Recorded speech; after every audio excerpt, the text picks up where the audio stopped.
So the iPhone 14 Pro Max was a pretty big upgrade compared to the iPhone 13 Pro Max. Just a few highlights: dynamic island, and then a much better battery life. But as much as there was a significant upgrade, there was one big thing missing, and that everybody in the industry wanted, and that was USB-C. Now it looks as though the iPhone 15 Pro Max will actually allow you to use USB-C as some of the other Apple devices. But before we get into all the nooks and crannies, let's have a quick overview of what the iPhone 15 Pro Max should look like.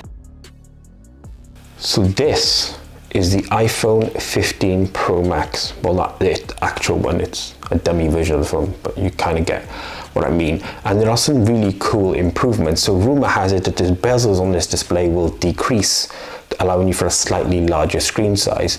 Dynamic island will stay there. You still get the 120 Hz ProMotion display, still get great battery life, still get great brightness under direct sunlight, so the screen display will look great as well. However, there aren't going to be that big significant change such as mini LED. That is a very strong rumor at some point, but I think it's kind of gone at the wayside because there are other physical improvements on the 15 Pro Max that will change it from the 15 and from last year's 14 Pro Max. So let's talk about some of those changes, and first of all, let's talk about the action button, which is this there. So this button here, which has always historically been a toggle switch for your volume up, well, your sound profile up and vibrator up, have you, depending on how you got it set up, is gone, which is very controversial, very OnePlus-esque, where they sort of got rid of this and they brought this back. Well, Apple is apparently getting rid of this completely, and then that action button will have customization options. Now, what those options are, God only knows, but I would have thought something like quick launch in a camera, maybe Siri, or maybe a shortcut or a command would be pretty cool if they allow full customization of it. So effectively you can double click it or click it and you go straight to an app or something. That sounds great. How that will work in terms of real world terms, we'll have to see. But that is one pretty significant change, and I don't know how I feel about it, to be honest with you, because that button up and down toggle switch was always very Apple. Now that it's gone, potentially, that is a big change and a controversial one, but let's wait and see what they do with it though, because Apple always has their own sort of unique take on how they change things, and it tends to just flow through the industry.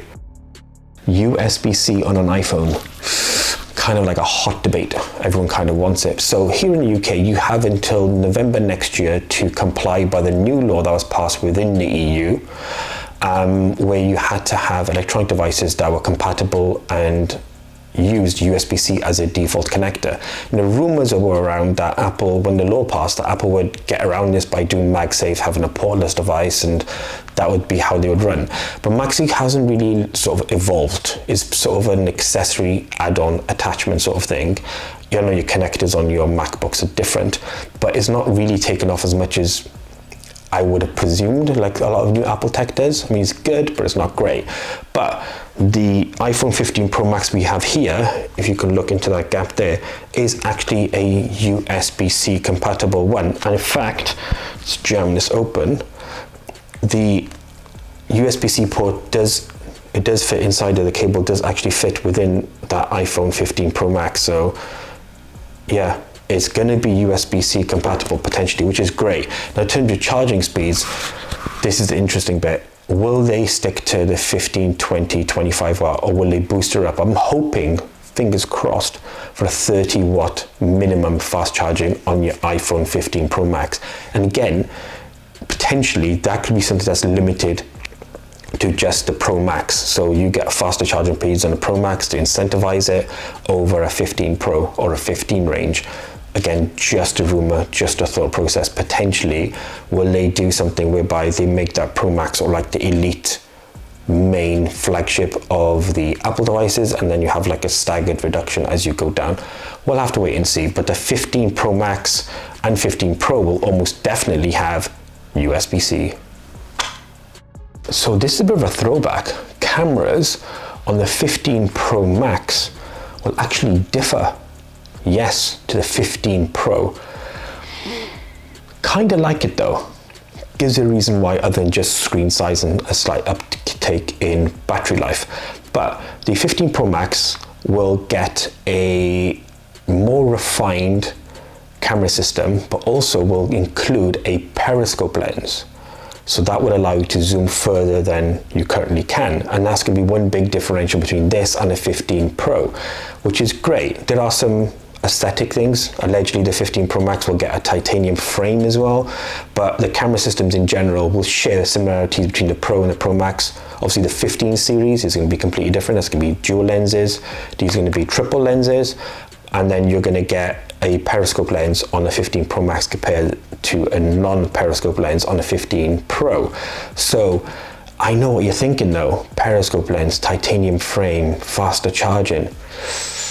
That price is going up, isn't it? Let's be honest. It's probably going to be hovering around, I would say, at least $100 increase as a minimum on the 15 Pro and 15 Pro Max, because as time goes on, more and more of this tech is getting more expensive to make and build, and they're just bumping up those prices slowly, bit by bit by bit.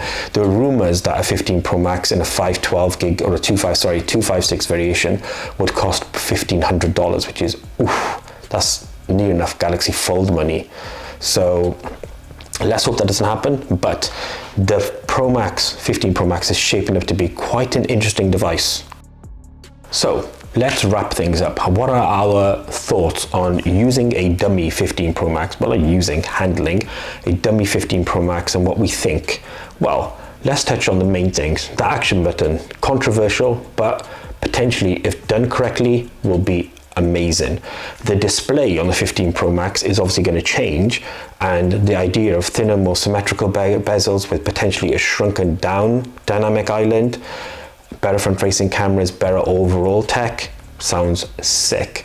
Then USB-C, yes, oh my god, thank the heavens. That is the biggest win-win. If, in all honesty, if Apple released a new iPhone, it was just USB-C, everyone would go nuts, because it's just such better tech than Lightning, which is old and boring and slow. But yeah, USB-C. And then you got cameras. So then obviously you got your upgrades and adding the periscope lens, allowing you to zoom better, and then that's going to include better functionality across like cinematic video, portrait videos, just generally anything relating to video and tech and camera tech in general.